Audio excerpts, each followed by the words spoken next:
नमस्कार, आप देख रहे हैं वी स्टार न्यूज। मैं हूं दिवाकर विक्रम सिंह। जुमे की नमाज के बाद जो कुछ भी प्रयागराज में हुआ, हिंसा की कोशिश और उसके बाद पूरे प्रयागराज को दहलाने जलाने की जो भी कोशिशें हुई थी, उसके खिलाफ प्रयागराज पुलिस पूरी तरह से एक्शन मोड में है। मुख्य आरोपी का घर जमींदोज कर दिया गया और उसके बाद पूरे प्रयागराज में लगभग शांतिपूर्ण माहौल है, लेकिन तनाव अभी भी बरकरार है। लेकिन पुलिस की कार्रवाई बदस्तूर जारी है। लेकिन हम आपको आज एक ऐसी खबर बताएंगे जिससे आपको लगेगा कि पुलिस दंगाइयों और उसके पीछे षड्यंत्रकारियों के प्रोपेगेंडा को देख करके जिस तरीके से उनकी रणनीतियां बदल रही हैं, वैसे ही पुलिस भी रणनीति बदलकर आगे चल रही है। जिस तरह से कानपुर पुलिस ने सभी दंगाइयों और हिंसा फैलाने वालों का हर एक नाके पर पोस्टर चिपकाए थे, प्रयागराज पुलिस ऐसा कुछ भी नहीं कर रही है। लेकिन कार्रवाई उन सबके खिलाफ होगी जो दंगा भड़काने के मुख्य आरोपी हैं या उससे जुड़े हुए हैं। क्या कुछ नई रणनीति है प्रयागराज पुलिस की? एसएसपी अजय कुमार ने उसको बताया है। सुनिए एसएसपी अजय कुमार ने क्या कहा। प्रयागराज हिंसा के बाद एसएसपी आलोक कुमार का बड़ा बयान आया है। हम आपको बता दें, बयान के मुताबिक फिलहाल पोस्टर लगाने का इरादा नहीं है, गोपनीय तरीके से कार्रवाई होगी। ये वो रणनीति है जिसे हम बता रहे हैं आपको। प्रयागराज पुलिस की पूरी तरह से रणनीति बदली हुई है। वास्तव में हिंसा में शामिल हार्डकोर क्रिमिनल की होगी गिरफ्तारी, ये एसएसपी अजय कुमार ने कहा है। पूरी रणनीति किस तरह से बदली हुई है, यह जानकारी हम आपको दे रहे हैं। नाबालिग अगर खराब प्रवृत्ति के नहीं है तो किया जाएगा विचार, अर्थात उन्हें अगर हिरासत में लिया गया है, उन्हें डिटेन किया गया है तो छोड़ दिया जाएगा। बेकसूर लोगों को की नहीं होगी गिरफ्तारी, क्योंकि गिरफ्तारियां अभी भी चल रही हैं। ये एसएसपी ने स्पष्ट कर दिया है कि पूछताछ के में भी जो बेकसूर पाए जाएंगे उनको छोड़ दिया जाएगा। पुलिस कर रही है होमवर्क ताकि कोई न कर पाए गलत काम। आगे भी सख्त निगाहें हैं। पुलिस कर रही है होमवर्क ताकि कोई न कर पाए गलत काम।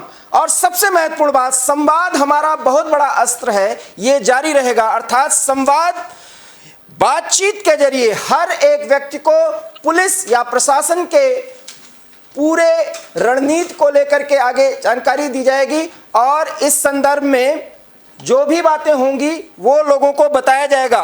एसएसपी अजय कुमार ने क्या कुछ कहा है जिससे आपको सहज अनुमान लग जाएगा कि प्रयागराज पुलिस की रणनीति किस तरह से बदली हुई है, जो ज्यादा कारगर है। और जो हिंसा फैला रहे थे या उससे जुड़े हुए लोग थे, उनकी मुश्किलें लगातार बढ़ रही हैं। सुनिए एसएसपी अजय कुमार ने क्या कुछ कहा। स्थिति आप देख भी रहे होंगे, यहाँ पूरी तरह से शांति है। एहतियात के रूप में फोर्स लगा हुआ है और इसलिए लगा हुआ है कि कोई शरारती या खुराफाती तत्व इसमें अपने नापाक मंसूबों को अंजाम न दे सके। बाकी सभी कम्युनिटी के लोग हमारे भाई बंधु हैं, मित्र हैं। मुकदमा दर्ज है, 70 नामजद हैं, कुछ अज्ञात हैं। उन्हीं की गिरफ्तारी हो रही है या की जाएगी जो वास्तव में शामिल हैं और जो हार्ड क्रिमिनल्स हैं। ऐसे लोग जो जिनको उकसाया गया, नाबालिग हैं, उन पे हम विचार करेंगे। अगर वो खराब प्रवृत्ति के नहीं होंगे तो उन पे ध्यान दिया जाएगा, विचार किया जाएगा, निर्णय लिया जाएगा। लेकिन गिरफ्तारियां हार्ड कोर क्रिमिनल्स की होंगी जिन्होंने साजिश रचा है, जिन्होंने उकसाया है छोटे छोटे बच्चों को, उनकी होंगी। सर, पोस्टर लगने वाला है क्या? और पहचान के आधार पर हम आगे की कार्रवाई करेंगे। इतना मुख्य बात मुझे कहना था, क्योंकि आप लोगों का गुजारिश था कि मैं कुछ बोलूं। अभी तक सर किसी लोग इस पूरे मामले में आइडेंटिफाई हुए हैं? बेकसूर आदमी का गिरफ्तारी नहीं होगा, उस पर कोई कार्रवाई नहीं होगा। सभी लोगों से अपील है कि अपना अपना काम करें, जारी करें। अभी कोई दिक्कत किसी को नहीं आने पाएगी। उपद्रवियों की तलाश के लिए पोस्टर वगैरह हुए हैं सर अभी। साथ ही साथ आपको ये भी कहना है कि हम अपना होमवर्क भी कर रहे हैं ताकि आने वाले समय में भी कोई इसमें खुराफाती कोई गलत काम ना कर पाए और किसी भी बेकसूर की गिरफ्तारी इसमें नहीं की जाएगी। संवाद हमारा बहुत बड़ा अस्त्र है। संवाद, बातचीत, समझाना बुझाना, ये पहले भी था, जब घटना हो रही थी उस वक्त भी हमने काफ़ी समझाया बुझाया, और ये समझाने बुझाने की प्रक्रिया ये जारी रहेगी, इसमें कोई रोक नहीं लगाई जाएगी। आज भी हमारा प्रयास है कि सभी थानों पर मीटिंग की जाएगी, जिला स्तर पे भी मीटिंग की जाएगी कि आइंदा इस तरह की कोई हरकत ना हो, क्योंकि आम जनता का नुकसान होता है और छोटे छोटे नाबालिग बच्चों को जिनको आगे करके कार्रवाइयाँ कराई जा रही थी उनका बच्चों का नुकसान होता है। उन बच्चों के भविष्य के लिए, आम जनता के भविष्य के लिए और ज़िले में शांति सौहार्द बनाए रखने के लिए संवाद की प्रक्रिया हमारी आगे भी जारी रहेगी। वो सब चीज़ें इन्वेस्टिगेशन का पार्ट है, वो जब कोई डेवलपमेंट हो जाएगा तो हम खुद ही आपको शेयर करेंगे। जो लोग अभी चिन्हित नहीं हुए हैं उनकी पहचान के लिए क्या पोस्टर लगाए जाएंगे? देखिए, पोस्टर की बात जहाँ तक है, पुलिस ने ऑलरेडी बहुत सारे वीडियो और CCTV फुटेज और पोस्टर फोटो पुलिस के पास है। पहले गोपनीय रूप से पुलिस कार्रवाई करेगी, अभी पोस्टर इत्यादि लगाने का कोई इरादा पुलिस का नहीं। तो सुना आपने प्रयागराज के SSP अजय कुमार ने मीडिया ब्रीफिंग के दौरान क्या नई जानकारी दी, जिसमें प्रयागराज पुलिस के बदली रणनीति के बारे में पता चल सका है। हमारे संपादकीय भूल से हमने SSP अजय कुमार को आलोक कुमार लिखा है, इसके लिए हम क्षमा प्रार्थी हैं। SSP अजय कुमार ने क्या कुछ कहा वो आपने सुना। इस संदर्भ में हम थोड़ी देर में अपने संवाददाता से जुड़ेंगे इरफान के साथ और वो ताजा अपडेट देंगे। लेकिन इतना जरूर है कि प्रयागराज में जिस तरीके से पुलिस ने रणनीति बदली है, उसके कारण से वहां पर तनाव को कंट्रोल करने में बहुत ज्यादा सहूलियत और शांति कायम करने में पुलिस को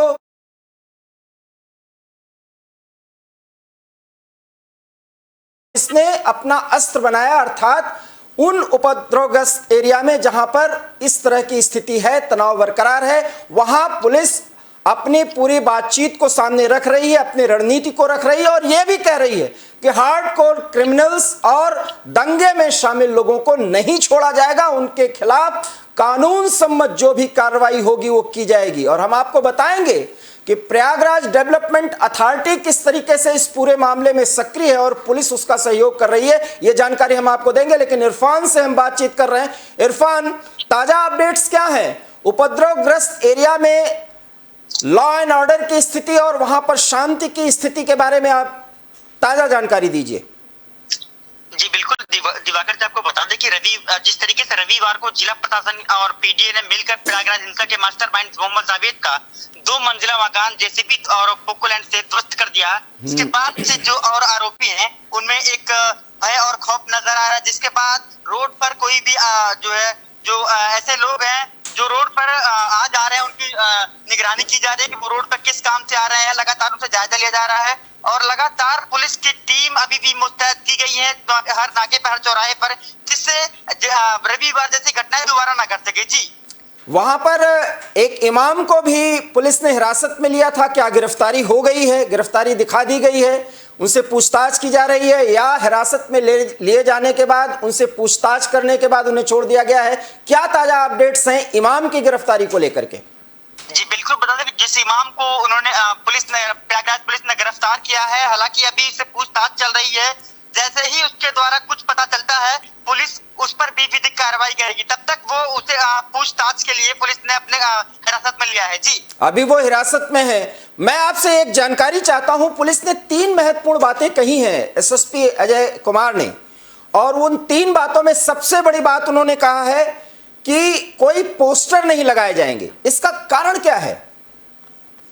जी बिल्कुल, बता दें कि जिस आपको बताया था मैंने पिछली बार कि जिस तरीके से रविवार को जब पत्थरबाजी हुई थी, इसके बाद देसी बम का भी आगाज हुआ था पत्थरबाजी के द्वारा, इसके बाद से पुलिस काफी सतर्क रही है, क्योंकि रविवार के जो है 3 दिन पहले ही गुरुवार को एक पोस्टर लगाया जाता है और उसमें साफ साफ ये दर्शाया जाता है कि जुमा बंदी रहेगी प्रयागराज में। कहीं ना कहीं अगर लोकल जो इंटेलिजेंस टीम होती है, अगर उनकी नजर उस पर पड़ी होती तो जो जिस तरीके से इस घटना को शुक्रवार को अंजाम दिया गया था, शायद ऐसी घटना न हो पाती। इसके लिए प्रयागराज पुलिस अब दोबारा उस लापरवाही को एक सही तरीके से उसको सही करना चाहती है, जिससे दोबारा घटना नहीं। इरफान, हम जो पूछना चाह रहे हैं, आप इस पूरे पूछने के मंतव्य को समझिए।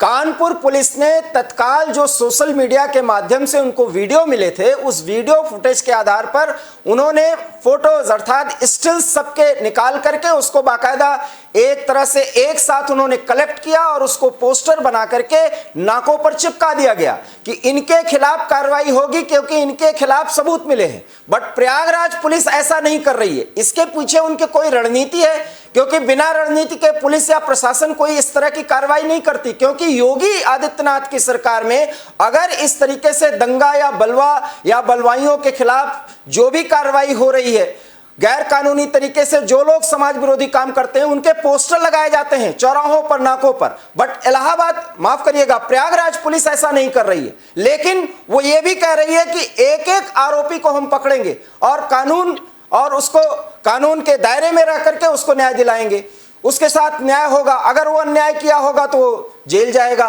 इसका मतलब साफ है कि पोस्टर क्यों नहीं लगाया जा रहा है? क्यों?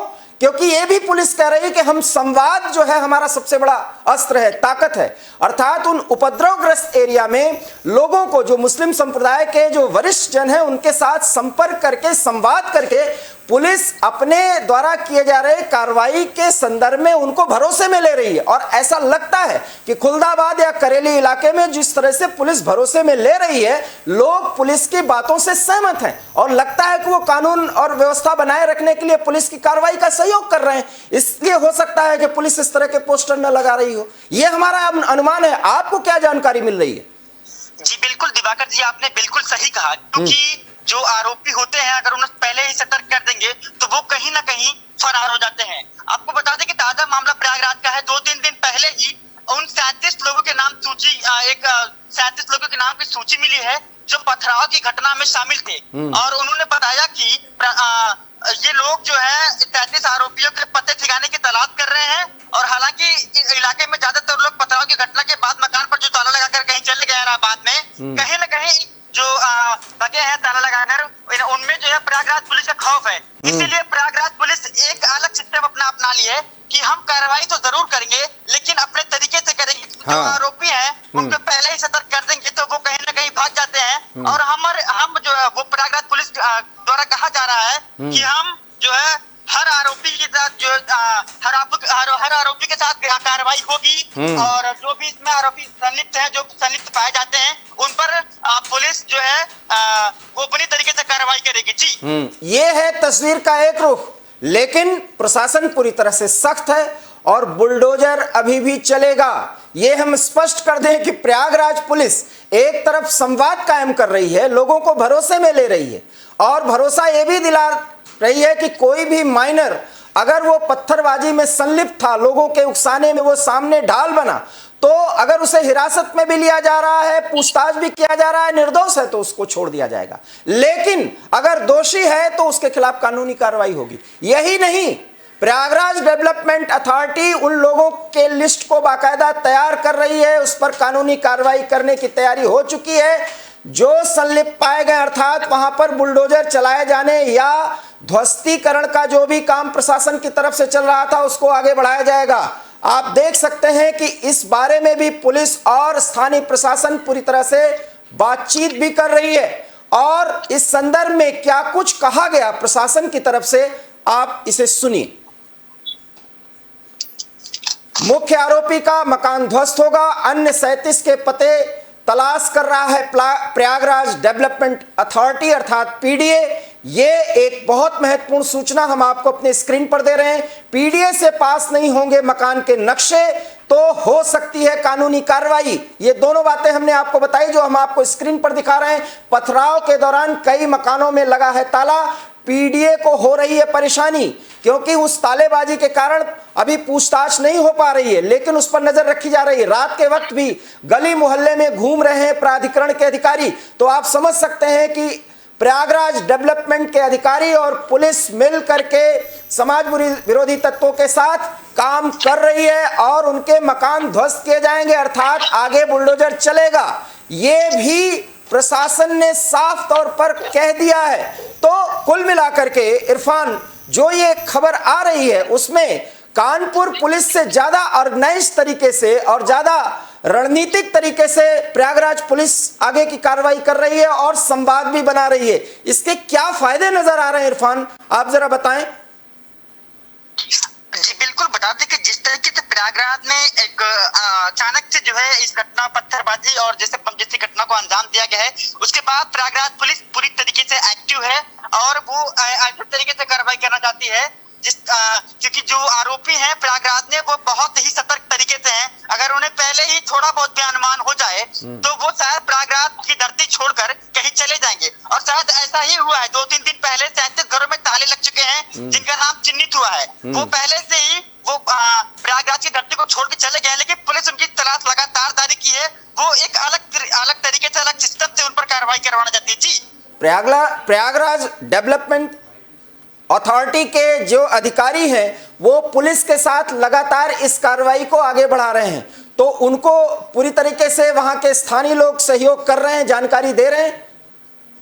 जी बिल्कुल, ऐसे पुलिस लगातार दिन रात मेहनत कर रही है। रात जो नाके पे जो लोग गुजर रहे हैं, जो लोग मौके पे थे, उनसे भी पूछताछ की जा रही है और जिन पर शक है पुलिस उन्हें हिरासत में लेके पूछताछ कर रही है कि शायद थोड़ा सा भी कहीं से क्लू मिल जाए जिससे आरोपी को ढूंढने में दिक्कत ना हो, दिक्कतों का सामना ना करना पड़े और बेहद आसानी हो। इसलिए प्रयागराज पुलिस हर आने जाने वाले से सवाल कर रही है और जो लोग उस दिन मौके पे थे, सीसीटीवी फुटेज के दौरान उन्हें हिरासत में लिया गया है और उनसे लगातार पूछताछ की जा रही है। जो बगल में जो ठेला लगाकर बैठे थे उनसे भी लगातार पुलिस पूछताछ कर रही है। जी, आपको क्या लगता है कि संवाद के जरिए पुलिस लोगों के साथ बेहतर तरीके से जुड़ सकेगी और लोग उतने ही अच्छे तरीके से पुलिस का सहयोग करेंगे?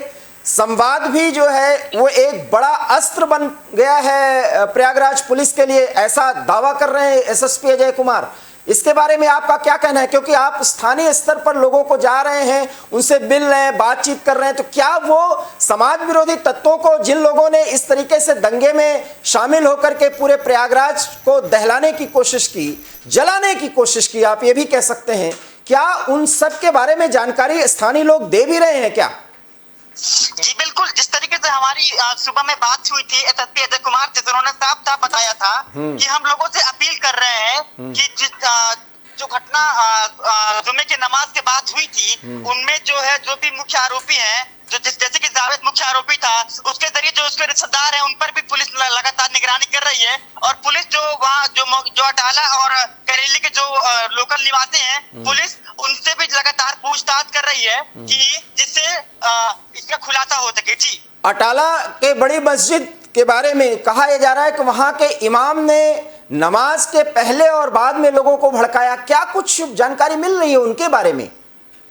जी बिल्कुल, बता दें कि ऐसा सुनने में आ रहा है लेकिन अभी क्लियर नहीं हो पाया है, इसलिए पुलिस अपने हिरासत में लेके उनसे पूछताछ कर रही है कि सच्चाई क्या है। जी, क्या कानपुर से भी कोई तार जुड़ रहे हैं, वहां से भी कोई कम्युनिकेशन हुआ था? जो दंगा या बलवा में शामिल थे वो लोग प्रयागराज के इन लोगों से, जो भी आरोपी हैं, उनसे कनेक्ट रहे हों, कुछ ऐसी जानकारी? जी बिल्कुल, बता दें कि जो भी आरोपी अब तक गिरफ्त में पुलिस के आए हैं, जिन पर पूछताछ की जा रही है, कहीं ना कहीं जो कानपुर में जो कानपुर के लोग हैं, जहां तक उनका जहां संबंध है, उनसे भी पूछताछ की जा रही है।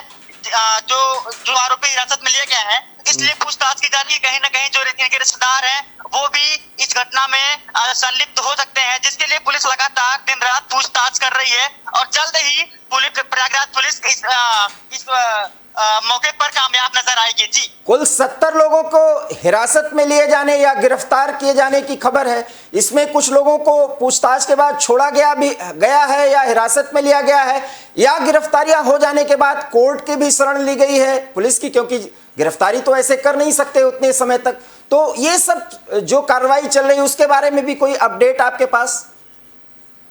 जी बिल्कुल, बता दें कि पुलिस जिनको भी शक के घेरे में ले आई थी, पुलिस ने उन्हें बाकायदे उनके घर पे सुपुर्दगी में दे दिया, उनके घर वालों को बुलाकर सुपुर्दगी में दे दिया है, जिससे उन्हें कोई दिक्कत ना आने पावे। और जो इसमें जिसकी मुख्य अहम भूमिका होगी और जो भी पथराव में शामिल होंगे, पुलिस उन पर लगातार उनसे पूछताछ कर रही है और प्रयागराज एसएसपी का कहना है कि जो भी इस घटना में संलिप्त होंगे उन्हें कतई नहीं बख्शा जाएगा। जी, जावेद के घर परिवार के लोग जिनका घर ध्वस्त कर दिया गया है, उनके बारे में कोई सूचना या उनकी किसी प्रतिक्रिया के बारे में आपको कोई जानकारी? जी बिल्कुल, बता दें कि प्रयागराज में जो है अभी परसों के डेट में मोहम्मद जावेद की पत्नी है, वो प्रयागराज हाई कोर्ट में उन्होंने याचिका दाखिल की है कि वो जो जमीन जिस पर बुलडोजर करा के जमीन दोस्त कर दिया गया है वो उनके नाम था और उन्हें उनके पिताश्री द्वारा गिफ्टेड किया गया था। तो ऐसे में उनका कहना है कि जो जमीन जिसका ध्वस्तीकरण हुआ है वो मोहम्मद जावेद के नाम नहीं बल्कि उनकी पत्नी के नाम पे था। तो ऐसे में प्रयागराज में अभी जो याचिका है वो पेंडिंग में है, हालांकि इस पे काम चल रहा है और जल्द ही इस पे कार्रवाई होगी। जी, आफरीन जो कि जावेद की लड़की हैं और जिनके बारे में काफी कुछ वायरल भी हुआ सोशल मीडिया पर कि वो सीए एनआरसी के दौरान बहुत ज्यादा एक्टिवेट थी और उसके बाद इस संदर्भ में भी जब उनके मकान को ध्वस्त किया गया उनके पिता के और जो कुछ भी कार्रवाई हुई उसको लेकर के भी उन्होंने कुछ कहा, क्या पुलिस की नजर उन पर भी है? जी, पुलिस उन पर लगातार नजर रखी है, क्योंकि जिस तरीके से सीएए और एनआरसी में उनकी अहम भूमिका थी, ऐसे में प्रयागराज पुलिस उन पर सख्त नजर रखी है, क्योंकि प्रयागराज में जो पत्थरबाजी हुई है कहीं ना कहीं ये भी सच्चे घेरे में है। तो ऐसे में प्रयागराज पुलिस उन पर लगातार नजर बनाए रखी है। जी, एक अंतिम और अहम सवाल, शायद इरफान ये बहुत महत्वपूर्ण सवाल है, क्या लग रहा है कि एक दो दिन में फिर बुलडोजर गरजेगा और गरजेगा तो कितने घरों पर? जी बिल्कुल, हमने बताया था इसके पहले कि अभी तक प्रयागराज में 37 लोगों को चिन्हित किया गया है और प्रयागराज में जो पीटी की कार्रवाई हो वो बड़ी तेजी से हो रही है, उन पर भी गोपनीय तरीके से कार्य चल रहा है और इसमें जो है मुख्य तरीके से जो भी जिनके पास पीडीए कनेक्शन जो भी जिनके अवैध कब्जा होगा, अवैध मकान बने होंगे, उन पर जरूर प्रयागराज का बुलडोजर जो योगी जी का जो बुलडोजर है वो कर जाएगा। लोगों का ये कहना है कि जो कि सरकार किसी पर मेहरबान नहीं है और जो भी इस घटना को अंजाम दिया है उसे कहीं ना कहीं प्रयागराज पुलिस बिल्कुल नहीं बख्शेगी। जी, पूरा माहौल प्रयागराज का कैसा है जहां तक लॉ एंड ऑर्डर का सवाल है? जी बिल्कुल, बता दें कि प्रयागराज के गलियों में लगातार चौराहे पे पुलिस की मुस्तैदी की गई है। महिला टीम जो है उनकी भी मुस्तैदी है और पीएससी की 3-4 कंपनियों द्वारा लगातार हर नाके पर कर्फ्यू जैसा माहौल है। लोग आ जा रहे हैं तो वो भी पुलिस की निगरानी में है, क्योंकि जिस तरीके से प्रयागराज में ऐसी घटनाओं को अंजाम दिया गया, कहीं ना कहीं पुलिस प्रशासन एक्टिव हो चुका है और ऐसे लोगों पर बिल्कुल प्रयागराज पुलिस मेहरबान नहीं है। जो प्रयागराज को निस्तेनाबूद करना चाहते हैं उनको पुलिस बिल्कुल नहीं बख्शेगी। जी, बहुत बहुत धन्यवाद। आप पूरे खबर पे नजर बनाए रखिए और कोई भी अपडेट आए तो आप हमें बताएं और ताकि हम आपके साथ मिलकर उस खबर को एवी स्टार न्यूज के दर्शकों तक पहुंचाएं। तो ये थे इरफान, हमारे सहयोगी, जो प्रयागराज से पल पल की जानकारी दे रहे थे। और इलाहाबाद अर्थात प्रयागराज जिसे कहते हैं, प्रयागराज पुलिस के बदली रणनीति जो बहुत कारगर हो रही है, जिसमें संवाद को अस्त्र बनाया गया है, लेकिन एक भी गैर कानूनी तरीके से काम करने वालों या कानून व्यवस्था को अपने हाथ में लेने वालों के खिलाफ कोई भी कोताही नहीं बरती जाएगी। उनके खिलाफ सख्त कार्रवाई की जाएगी और बाबा का बुलडोजर अभी आगे भी चलेगा। और इसके लिए प्रयागराज डेवलपमेंट अथॉरिटी और प्रयागराज पुलिस मिलकर के काम कर रही है। दो मुख्य आरोपी एक तरह से आप कह सकते हैं वो पुलिस के हिरासत में है, गिरफ्तारी भी उनकी दिखा दी गई है और इसके आगे भी 33 और लोगों को चिन्हित कर लिया गया है। हो सकता है कि बुलडोजर जल्द से जल्द उनके घर पहुंचे। कब पहुंचेगा ये आपको हम जरूर जानकारी देंगे, लेकिन इसके लिए आपको देखते रहना होगा एवी स्टार न्यूज, क्योंकि यहां खबरों का सिलसिला कभी नहीं थमता। फिलहाल मुझे दीजिए इजाजत, नमस्कार।